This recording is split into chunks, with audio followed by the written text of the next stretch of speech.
Hello மக்களே, வணக்கம். நான் தான் அன்னபாரதி பேசுறேன். இன்னைக்கு பாருங்க 2 குட்டீஸோட நிக்கிறேன். உங்க பேரு? தேஜா ஸ்ரீ. உங்க பேரு? உங்களுக்கே தெரியும், ஆஷிகா ஸ்ரீ. ஆசிகா ஸ்ரீயா? ஆசிகா பாரதி ஆசிகா ஸ்ரீன்னு மாத்தி வச்சிருக்கா பாருங்க. சோ இன்னைக்கு வந்து உங்ககிட்ட ஒரு ஜோக் கேட்க போறேன். ஒரு கடி ஜோக்கு. காசு பாத்திருக்கீங்கல்ல? பாத்திருக்கேன். இது என்னது? எத்தனை ரூபாய் இது? 1 ரூபாய் 2 ரூபாய். 1 ரூபாவா 2 ரூபாயா? 2 ரூபாய். 2 ரூபாய். சோ அந்த காசு வந்து ஆனா பொண்ணா? ஒரு நிமிஷம். ஆண். ஆண்.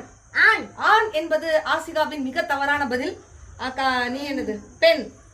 அவ ஆணுங்கிறதுனால நீ பெண்ணுங்கிறியா? காசு ஆனா பொண்ணா? நான் சொல்லட்டுமா? காசு வந்து பொண்ணு. ஏன்னா தலைக்கு பின்னாடி பூ வச்சிருக்கோம்ல. சிரிக்கிறதெல்லாம் எடுங்கப்பா. தேங்க்யூ. டாடா.